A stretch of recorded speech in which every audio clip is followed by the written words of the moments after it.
Hello one and welcome to a new video.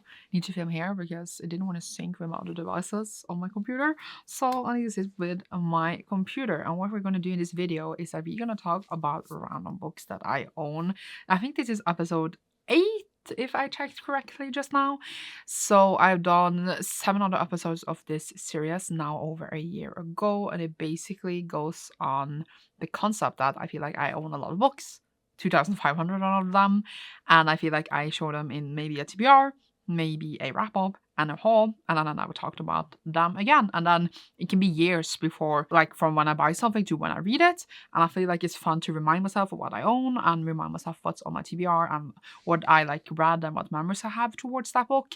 So because of that, I feel like we sometimes need this installment of this where I randomize numbers from my own list and material list. I talk about things surrounding the book, thoughts, etc. And that's why it's called random books. So that's what we're going to do today. So we're going to start with 3 I have already read and then 3 I have not read. I hopefully like my list are like ish updated. I did get a new system, but I can't randomize by number in that. So I still need to keep my other system updated, which is granted in itself a lot of work. Now I have like 3 lists, but one of them is shareable. So I show that to other people. So according to my list, which might or might not be correct, I have 1,549 on books I read that I own. So we're gonna randomize a number and I'm gonna need to find a book. Hopefully it is in this room. So it always just goes on 49 for some reason. And let's do it. Let's see. Did I press it? No, I did not. Oh my god, we got 1,407. This is alphabetical. So it's like far down in the alphabet somewhere. 1,407. Oh, it's right behind me. Thank you so much. I don't even need to go anywhere. It was actually Daughter of Smoke and Bone, the 10th anniversary Illumicrate edition. I actually got rid of my paperbacks because I didn't really need that because I have these. And this is the Illumicrate 10th anniversary edition. It has nice blue spread edges and a nice cover. You can get these in paperbacks. This is Laini Taylor's first series where it follows an angel and a demon that falls in love and a war that breaks out because it is generally just a war between humans and demons and angels. I personally think that Strange Dreamer is one of the best books I ever read and it's incredible and I love it, and I probably think that this is really well done as well. But when I read it, I was incredibly bored and I personally did not love overall the series. I found the first one very interesting and the second and third lost me a bit. I feel like I could reread and probably love them again, but I still did need the paperback I unhauled, which a friend got. Let's look under the dust jacket on this edition though.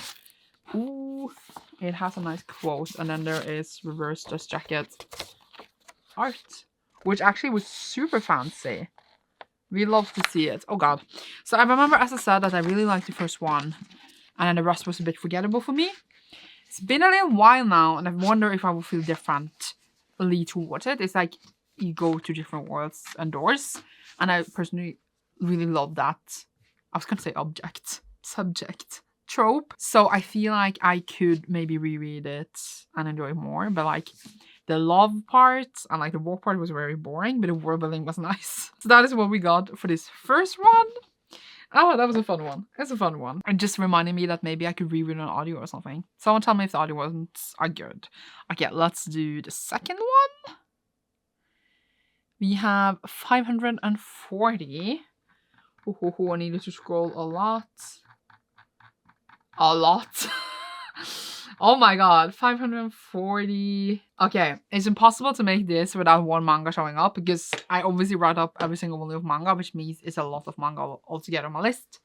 I need to go to my manga shelf and get this one. So we got Chainsaw Man Volume 2 actually by Tatsuki Fujimoto, and if you have been on my channel lately, you know I absolutely love Chainsaw Man. It is currently one of my favorite things in the world, and I feel like it is very ridiculous and stupid, but that's kind of the style of the author. We follow Denji, who is super poor and needs money, and then his chainsaw demon pet goes inside of him. Then he becomes half demon and also can turn his head and his arms into chainsaws. He also really want to date and have sex. And I'm like, that's a mood. It's really weird in the beginning, and like his sole motivation is weird in the beginning and the characters around him are weird, but the way weirdness of how the story is told, if you read a bit of Fujimoto in general, you really get used to that style of telling. I'm not saying it's perfection, but I find it highly entertaining, and overall just the story is crazy. It is off the rails. It is, I don't even know how to describe how it is, but it's super weird, but for me, just super entertaining. I really, really enjoy it. I really like it, even though it can feel a bit shallow. That's maybe the word you want. In the beginning, I feel like it does have more heart than you think, and there's a lot of badassery, and I really, really enjoy it. So I'm glad I got to talk about it. I will laugh if I just get like another volume of Chainsaw Man. Okay, let's do the third one of ones I read. Oh, you can see reflection in the thing. We have 279. We need to scroll up again. Up. 279. Ooh! This is just like such a random one as well. I love it. I need to just go over to my contemporary shelf. So we got Our Wayward Fate by Gloria Chow. This one is 1 out of 3 novels I read by Gloria, and then she just had another one that I haven't read yet, but I just got. And Gloria Chow writes like YA, contemporary, and like the first one, American Panda, came out in like the height of like YA contemporary, when we started to get more diverse contemporary as well. Not that we didn't have any diverse ones before, but you get what I mean. This one specifically, what was this one about? I have read it, but it's been a while. 70-year-old Ali Chu knows that as the only Asian person at the school in the middle of nowhere, Indiana, she must be bland as a white toast to survive. Dang, this synopsis does not hold back. I was just gonna like quickly go through the synopsis, like what happened. Oh, a new person starts at the school who's also Taiwanese. Everyone thinks that they should get together, but they're like, just because we both are Asian, but then they actually start liking each other. And apparently her family and his family has had some turbulent pasts. I do quite like kind of remember now, maybe some like flashbacks.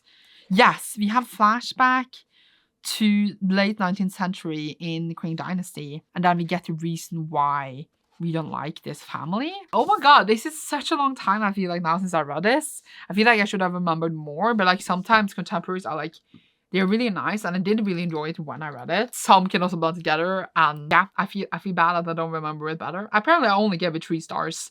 Only. I mean, I liked it, but I apparently didn't love it. I read it 2021 May, so I feel like I should remember it more. It's only like 3 years ago. I overall really like how Gloria writes, and I have enjoyed her books in general. We keep reading them. She writes a lot about Asian American experiences in her different books, and worth reading. Okay.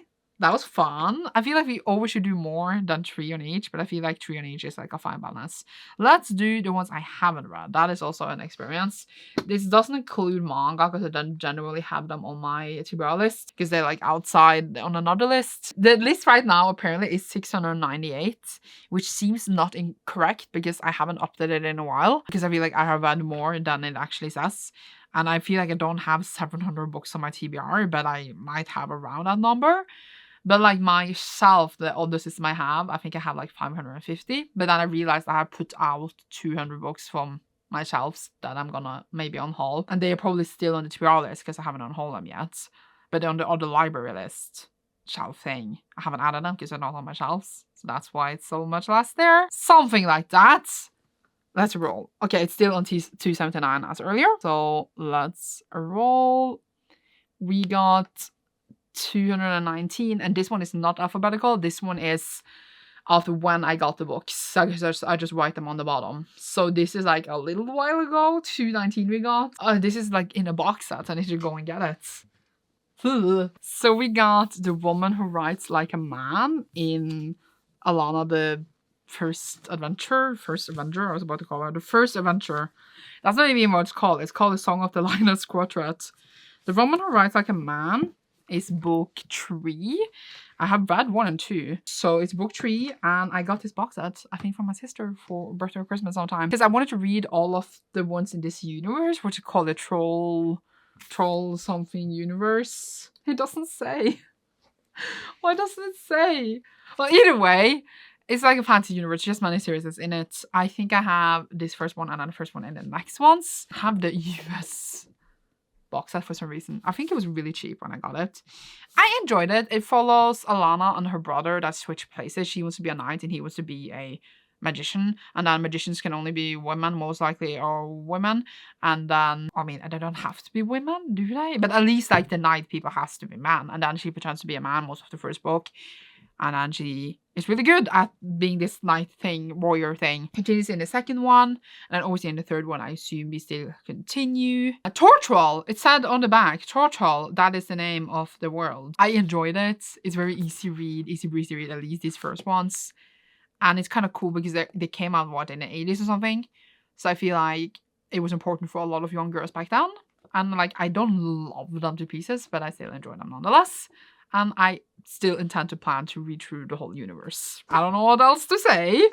But yeah, fun times. It reminded me, it's not that long ago, I think, since I read the second one. I think maybe it was last year somewhere. I had to read it for a Best Word Challenge. So still good with a reminder. Let's do our second one for TBR. We have 549. And just scroll down again. 549. Ooh, ooh, ooh. That was so confusing because I thought it was in my TBR cart and then it was like on another pile of books on this other desk where I have other books I'm gonna read soon. So it is called Ashes Ren by Robert G. Hayes. This is the third book in the War Eternal series, which is on 24 and 24 for me this year, I think. So I like the whole series though was like one spot in 24 and 24. I read number 1 last year, which is Along the Razor's Edge. All this young girl that is gonna escape this prison, and then it hints towards her like greater future, like a lot of foreshadowing throughout the whole book the whole time. Absolutely incredible. Love that to pieces. Give it 5 stars. Like, it was absolutely incredible. I really loved how it hinted to things in the future. I really loved how we were super invested in her escape from this prison, from this pit. I think it was a great way to isolate the first book so that you could world build and make you care about the characters to then expand further on in the series. It is a 5-book series, and this is, as I said, book 3. I need to obviously read book 2 before I read this, but they are going to, in my head, be read very soon. I'm thinking right now June is when I have next time, so I'm hoping to read a lot of them in June. They're also queer, so I feel like it fits, but will I actually get to them in June? Who knows? But super excited and cannot recommend at least the first book enough because that is the one I read. One last one, we have 358.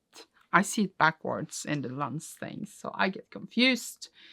358, 358. This is like very like split into genres. The going up and down from a chair is the more struggle on actually finding the books. We got Book Lovers by Emily Henry, which is obviously a contemporary romance. I got almost all of them except the newest one because I was waiting for it to come in the right height with the others. I only read You and Me on Vacation. Really enjoyed that. And then I read her like YA magical realism one before that again, which I enjoy for what it was. I enjoyed You and Me Vacation as well. It's a fun romance, and then I haven't read Book Lovers or Beach Readers, so I want to, obviously. In the summer, this would be great. Like, look, One Summer, Two Rivals, a plot twist I didn't see coming. Like, don't you want to read this in the summertime? Like, that's what you want. It says that Nora is a cutthroat literary agent at the top of her game. Her whole life is books. And then Charlie's an editor with a gift for creating bestsellers. And he is Nora's work nemesis. Seemed to be kind of like a rivals to lovers thing. Seems very fun. You and Me Vacation was best friends to lovers, so this is obviously the different trope. Love myself the romance tropes, so maybe this summer then, since it was picked up for this video, it reminded me like just the summer colors right now made me incredibly happy to look at. That is some random books I have. It's not even that long since I got to ones on the TBR. I think like The Woman Who Writes Like a Man was like my oldest one. I mean, it's a couple of years old, but I feel like it's not that bad. But yeah, I guess that was it for this video. It's just like a short, really chatty one where I talk about random books on my TBR and that I read, and I find them quite fun actually. Very chill, easy breezy filler videos, and I hope you enjoyed. Leave a, I'm gonna match this book here. Boat? Is there a boat emoji down below? They're sitting in a boat. I'm gonna check on my computer. Boat emoji. A little sailboat. It is perfect. Leave that down below if you enjoyed this. You should see me soon in a new one. And thank you so much for watching this. Have a good day. Goodbye.